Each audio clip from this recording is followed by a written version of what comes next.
আল্লাহ রাসূল সাল্লাল্লাহু আলাইহি ওয়াসাল্লাম বলেছেন, কুতিবা আলা ইবনি আদামা নাসিবুহু মিনাজ জিনা মুদরিকুন জালিকা লা মুহালাতা। আদম সন্তানের উপরে অবশ্যই জেনার একটি অংশ লিখে রাখা হয়েছে এবং যে অংশটি লিখে রাখা হয়েছে সেই অংশটি অবশ্যই আদম সন্তান সেটা করবে।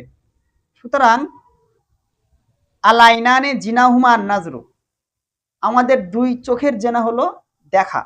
ওয়াল উজনানে জিনাহুমাল ইস্তিমাউ, এবং আমাদের দুই কানের জেনা হলো শোনা। ওয়াল লিসানু জিনাহুমা আল কালামু, এবং আমাদের জবানের জেনা হলো কথা বলা। ওয়াল ইয়াদু জিনাহা আল বাতসু, এবং আমাদের হাতের জেনা হলো কোনো কিছু ধরা। ওয়ার রিজলু জিনাহা আল খুতা, এবং আমাদের পায়ের জেনা হলো চলা। ওয়াল কলবু ইয়াহাবি ওয়া ইয়াতামান্না, আমাদের অন্তর কোনো কিছু আশা আকাঙ্ক্ষা করে। ওয়া ইসাদ্দিকু জালিকাল ফারাজু, এবং সেই মনের খারাপ আশা আকাঙ্ক্ষাটা আমাদের যৌনাঙ্গ কাজে পরিণত করে, সত্য রূপে রূপান্তর করে।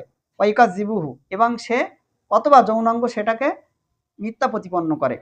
সুতরাং আমরা এটা জানলাম যে জেনা শুধুমাত্র আমাদের ওই বিশেষ অঙ্গ দ্বারাই হয় না, বরং জেনা আমাদের হাত দ্বারা হয়। হাত দ্বারাই যদি আমরা কোনো কিছু খারাপ কিছু ধরি সেটা আমাদের হাতের জেনা হবে। যদি আমরা চোখ দিয়ে কোনো খারাপ কিছু দেখি তাহলে সেটা আমাদের চোখের জেনা হবে। আমরা যদি কান দিয়ে খারাপ কিছু শুনি তাহলে সেটা আমাদের কানের জেনা হবে। আমরা যদি জবান দিয়ে খারাপ কোনো কথা বলি, অশ্লীল কোনো কথা বলি, তাহলে সেটা আমাদের জবানের জেনা হবে। আমরা পা দিয়ে যদি কোনো খারাপ কাজের দিকে যাই, জেনার দিকে যদি হাঁটতে থাকি, তাহলে সেটা আমাদের পায়ের জেনা হবে।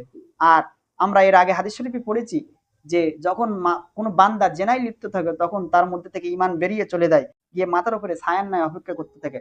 সুতরাং আমরা যদি এই সমস্ত অঙ্গ প্রত্যঙ্গ দ্বারাও এরকম জেনার কোনো খারাপ কাজ করি, তাহলেও কিন্তু আমাদের মধ্যে থেকে ঈমান বাইর হয়ে চলে গিয়ে মাথার উপরে ছায়ার ন্যায় অপেক্ষা করতে থাকবে। আল্লাহ তাআলা আমাদের এই সমস্ত অঙ্গ প্রত্যঙ্গের জেনা থেকে হেফাজত করেন। আমিন।